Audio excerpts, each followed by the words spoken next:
Okay, so I want to talk about understanding today and why a lot of people choose not to understand, but choosing to understand is actually one of the most empowering things you can do. Discomfort is a huge driver for all sorts of human behavior.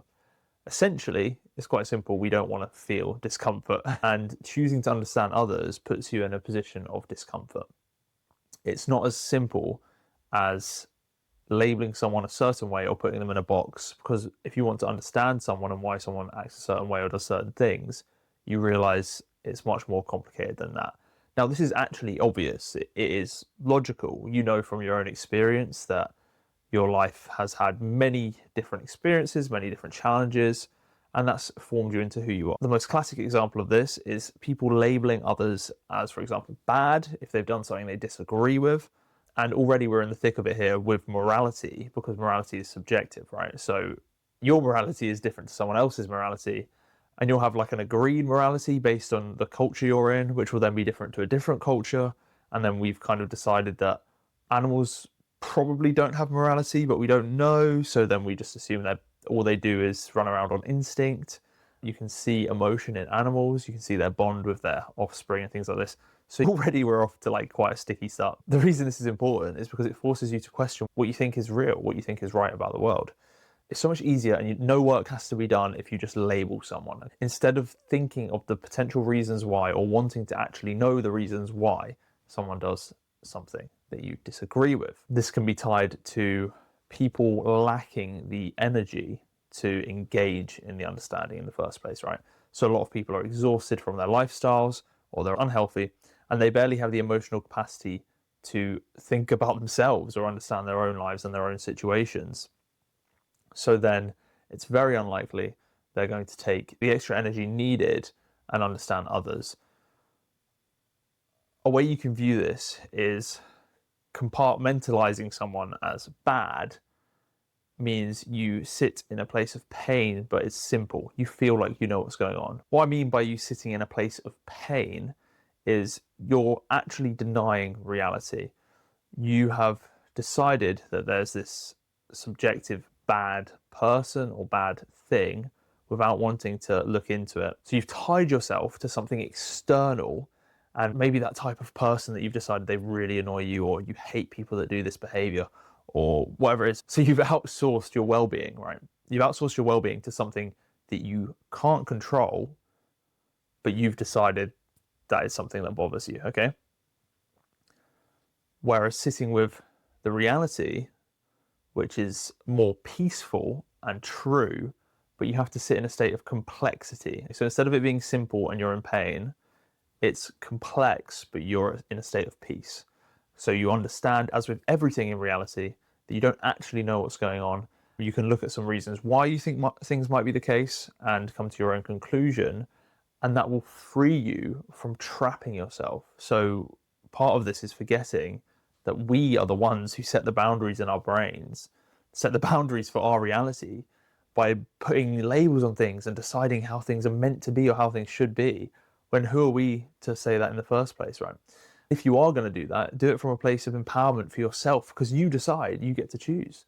One of the most widespread examples on social media is kind of the gender war, which is essentially hurt men and hurt women, or girls and boys, because often a lot of them are young.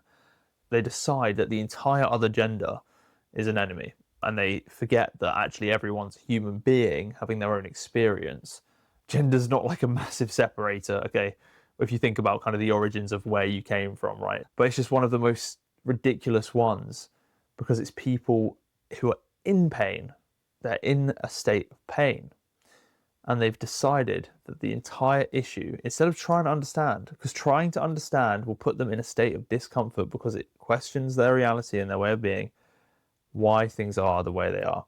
So if maybe they were hurt by their ex-partner and they've decided that all women have no emotion, or they have no emotional capacity, and then you're going to have women doing the exact same, where they were hurt by an ex and they've decided all men have no capacity. Or maybe it was two, maybe they've had two exes or three exes, and they forget that's not even 0.0000000 whatever it is percentage of the population, their sample size of how they've decided men are. And then also it's not looking at yourself and taking blame for yourself. Okay, so things like boundaries, it takes a lot of practice to get to the point where you can enter a relationship and establish boundaries, the things you want out of life, and make that clear to the other person, and then not losing yourself in them. So again, a common experience: when you're young, you don't have as much self-worth, you haven't self-validated as much, you don't have as much confidence, so you're more likely to lose your sense of self within the relationship. So then it's much harder to separate yourself and to realize this is a different person and I'm choosing to love them and they're choosing to love me. It's extremely important, if you want the best for yourself, to choose to understand others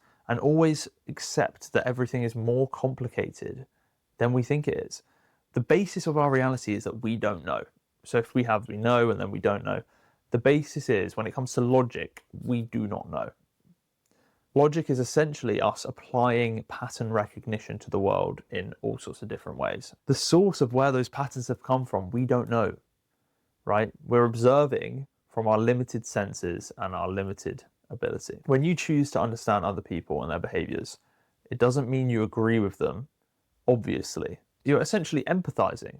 And empathy is one of the highest forms of emotional intelligence, or intelligence in general, because you're able to put yourself in someone else's shoes. This means you're going to build better bonds with people. You're going to be closer with people. You're going to have better conversations. Everything's going to be more fulfilling because you don't think you're separated. One of the biggest illusions is the us and them, me and you. Zoom out. Just take a moment. Zoom out. We are just one thing. We're one energy. We're within one space. The separation is an illusion. It's kind of like a game we're playing. By choosing to understand other people, you step back from the game, okay? You step back and you're kind of like viewing the map. You're viewing the ongoings. So you're in a position of power because you can then choose how to act. You're not caught up within it. You haven't mislabeled yourself as one of the players. You actually start to be in control. You start to feel more in control of the direction that you want to take things in your life. You're also not going to tie yourself to so much external pain and suffering. Well, something that used to do my head in is like the news. Some people check the news every day, and specifically they'll check horrific headlines, and it will ruin their day, it will ruin their morning. How could someone do this? How could someone do this? Oh my God, have you heard how horrific this is? Nothing about reality is changing. You're just draining yourself.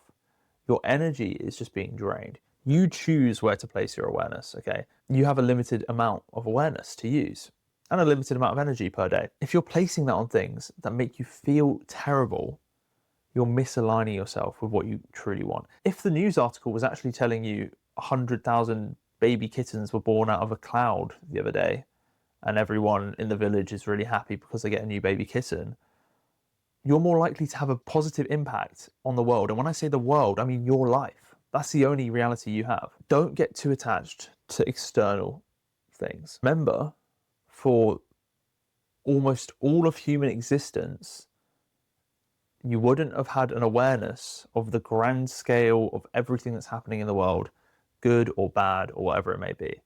You would focus on the things in your now, the things you can actually directly influence. It's so important because so many people are neglecting their now. Everyone's focusing on external things, other people's appearances, celebrities, the news. They're not focusing on the only thing that's actually true to them, which is their own life. You're the main character of your own life. And I know that sounds so cliche, but it's true. There's only you in your reality. And if that hasn't sunk in for you yet, take some time alone. Spend some time alone from distractions. No TV, no phone, no other people around you. Go on a retreat, go on a break, go camping for a weekend on your own, and think on these things, and they sink in. They will sink in, and you'll realize, what have I been doing with my time? When you spend too much time focusing on things that are external, you lose your power. You're essentially a consumer. You forget that everyone has the same innate ability to be a creator. Embrace your life, embrace your reality. And choosing to understand others is a huge part of that. You realize it's bigger than you. It's bigger than your feelings. You can take almost everything as a chance to question and have a deeper understanding or have a new perspective on things. It's hard to hold both opposites, but that's what reality is. Reality isn't as simple as just one answer, because why would other people have the other answer? You might think you're right. That's fine. Why do you think you're right? Why do they think they're right? If you're so certain you're right about something, it instantly bothers me, because then I'm like, well, I know for a fact there's someone out there who 100% disagrees with me. So then what becomes the biggest point of interest for me is holding both of these truths, because one of them's true for me, one of them's true for another perspective. And it's realizing that is the state of our reality, is a duality. There's always these two, there's always the two, there's never the one. On the whole, we're the one, but for this experience, we've been kind of split into this dualistic state. I think everyone would be better off if having more understanding of others and not instantly jumping to conclusions. And you'll notice it when you start to practice this as well. You're going to notice how so many people just instantly jump to the conclusion that someone's bad. This is not the way it is. This is exactly right. The more right you think you are on something, the more the universe is going to prove you wrong. Okay, the more your ego attaches to something external and you decide that's the way it is, life is going to slap you in the face and it's going to dethrone you. And that's just what happens, right? You've forgotten again, and it reminds you, and that can be a really painful reminder, because a lot of people might double down and they'll go, no, I'm ignoring that. And then it's just going to happen again. So embrace the ability to understand others. Use empathy. Empathy is an amazing thing.